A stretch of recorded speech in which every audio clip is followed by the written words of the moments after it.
আমার নাম মোহাম্মদ ফারুক হোসেন, আমার বাড়ি তালোড়া, দুপচাঁচা তালোড়া, বগুড়া ডিস্ট্রিক্ট। হ্যাঁ বগুড়া ডিস্ট্রিক্ট। আপনি আজকে কোন কোন জাতের মরিচের চারা নিলেন? আমি নিলাম হচ্ছে ধূমকেতু নিলাম, তারপরে বিজলি গোল্ড 2020, বিজলি প্লাস 2020, আর একটা সুপার হট। Super hot. আর কিছু নেননি? 4 জাতের নিচে এই চার জাতের নিলাম, হ্যাঁ। এমনি সম্ভবত পরীক্ষামূলকভাবে কিং হট নিলাম, দেখি কি হয়। কিং হট তো একেবারেই 2 পাতা, তাই না? দেখেন দর্শক, এই যে 2 পাতার চারা ফারুক ভাই নিতে যাচ্ছে। উনি বলতেছে আমি এটাকে নিজের সন্তানের মতো লালন পালন করবো নাকি? পরীক্ষামূলক, যদিও চারা বড় হয়নি। দেখেন কিং হট তো সমস্যা হবে না ছায়ে রেখে দিলে, কারণ এই যে শিকড়গুলো হয়েছে আর কি, কিচ্ছু হবে না। ছায়ে রেখে দিতে হবে, জমিতে লাগানো যাবে না। তো ফারুক ভাই কি মরিচ চাষ সেইবারই প্রথম, না এর আগে? আমার কাছ থেকে তো এর আগেও চারা নিয়েছেন?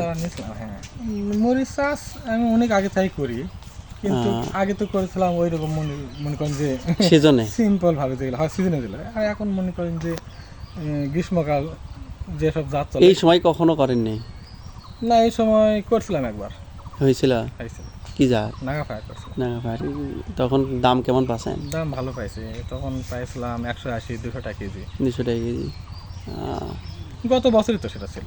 গত বছর তো আরো বেশি ছিল। হ্যাঁ, এরকম বেশি ছিল। আমার নামাজার পরে দাম আরো বেশি বাড়ছিল। ও আচ্ছা, আমি 180-200 এরকম পাইছিলাম। আচ্ছা আচ্ছা। এই বছর মরিচের দাম কিন্তু গত কয়েক বছর হলে দেখতেছি আপনার এই সময় মরিচ যারা লাগায় তাদের লস খুব কম হয় যদি গাছ টিকে রাখতে পারে। কারণ এখন কিন্তু যত্ন বেশি করতে হয়, অনেকেই কিন্তু যত্ন করতে চায় না, তাই না?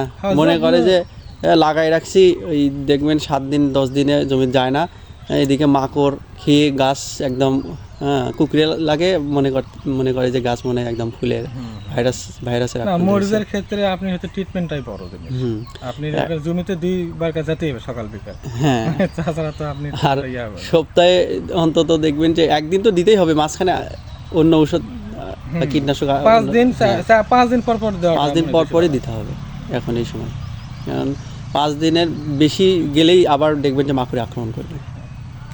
মানে সঠিক পরিচর্যার মাধ্যমে যদি এই সময় চাষ করা যায় তাহলে আশা করা যায় এই বছর কিন্তু 200 টাকা না, আপনি আরও বেশি হতে পারে ইনশাআল্লাহ। এখন সময়ের ব্যাপার, সময়ের ব্যাপার, বড় কথা। তার কারণ এটা গত বছর তো ভালোই ছিল, তবে দেখা যাক এবার কি হয় আর কি, ইনশাআল্লাহ।